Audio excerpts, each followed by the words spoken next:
অবশেষে এত এত অপেক্ষার পর সে চলে এসেছে। কে? তোমার স্বপ্নের রাজকুমার? না, উইন্টার। তোমরা যে যাই বলো, উইন্টারে এত ঠান্ডা লাগে, সর্দি কাশি হয়, স্কিন ফেটে যায়, একদম ড্রাই হয়ে যায়, চামড়া উঠে যায়। তাও আমি উইন্টার লাভার। কারণ উইন্টারের এত এত প্রবলেমে আমার কাছে খুব ইজি সলিউশন আছে। এই উইন্টারে তোমরা যারা যারা এক্সট্রিম ড্রাই স্কিনের প্রবলেমে ভোগো, অর্থাৎ তোমাদের স্কিন এরকম ক্র্যাকি হয়ে যায়, স্কিন ফেটে ফেটে যায়, তোমাদের এলবোস, নিস, এই যে জায়গাগুলো থাকে এগুলো এরকম করে ফেটে ফেটে যায়, পায়ের যে ফুট আছে সেখানে ক্র্যাকস হয়ে যায়, এরকম এক্সট্রিম ড্রাই স্কিনের জন্য আসলে নর্মাল ময়শ্চারাইজার কাজ করবে না। তোমাদের ইউজ করতে হবে এরকম একটা ফার্মেসি গ্রেড ময়শ্চারাইজার, যেটা হচ্ছে 60% ইউরিয়া ক্রিম। তোমরা অনেকে ইউরিয়া ক্রিমের সঙ্গে পরিচিত না, এবং আমি আমার প্রোফাইলে আগে এটা নিয়ে কথা বলিনি। সো আজকে আমরা একটু ইউরিয়া নিয়ে ডিপলি জানি যে এটা আসলে স্কিনে কিভাবে ইউজ করা যায়।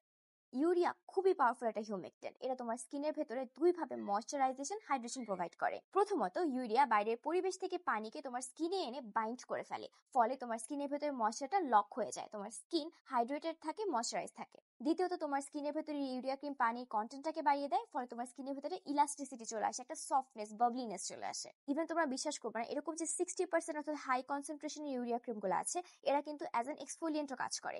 অর্থাৎ তোমার স্কিনের উপরে যে ডেড স্কিন সেলের লেয়ারটা আছে এটাকে লুজ করে ফেলে অ্যাজ এ কেরাটোলাইটিক, এবং তোমাকে একটা এক্সফোলিয়েশন প্রোভাইড করে। স্পেশালি তোমার যেসব জায়গায় চামড়াটা একটু থিক থাকে, যেমন ধরো কনুই, হাঁটু, ঘাড়, এসব জায়গায় চামড়াটা একটু থিক থাকে, নর্মাল ময়শ্চারাইজার এখানে এনাফ ময়শ্চারাইজেশন প্রোভাইড করতে পারে না। স্পেশালি তোমার যদি ড্রাই স্কিন হয়, তখন তোমাকে আসলে ইউরিয়া ক্রিমের মতো একটা পাওয়ারফুল জিনিসই দরকার হবে। ইউরিয়া ক্রিম এসব থিক স্কিনের ভেতরেও ফ্লেকিনেস, ড্রাইনেস, ইরিটেশন, ইচিং এটাকেও সলভ করে দেয়। ইউরিয়া ক্রিম কিন্তু তোমার এই ধরনের এক্সট্রিম ড্রাই স্কিনের যে ড্যামেজ ব্যারিয়ারটা থাকে সেটাকে রিপেয়ার করতে সাহায্য করে। তো সব দিক মিলিয়ে এক্সট্রিম ড্রাই স্কিনের জন্য আসলে এই ধরনের একটা ইউরিয়া ক্রিম খুবই ভালো কাজ করবে।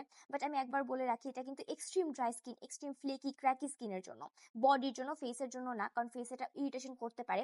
আর যাদের অয়েলি স্কিন আছে, দরকার নেই তোমাদের এত হেভি ময়শ্চারাইজার, তোমার নর্মালটা দিয়ে চালাই ফেলতে পারবা। আমার হাতে এই ফার্মেসি ইউরিয়া ক্রিমটা ল্যাম্পসিসি ব্র্যান্ডের, এবং এটার ভেতরে 60% ইউরিয়া ক্রিম এবং 2% স্যালিসাইলিক অ্যাসিড আছে। এই উইন্টারে পা ফাটা, চামড়া ফাটা, অনেক ফ্লেকি স্কিন, এসবের জন্য একটা ভালো ময়শ্চারাইজার চাও, তাহলে এটা ট্রাই করে দেখতে পারো। আশেপাশে যে কোনো বড় বড় ফার্মেসিতে খোঁজ করলে পেয়ে যাবা, না পেলে অনলাইনে ট্রাই করতে পারো ওয়েলকারের পেজ থেকে। কেন ইউজ করবো, আমাকে যেন কেমন লাগলো।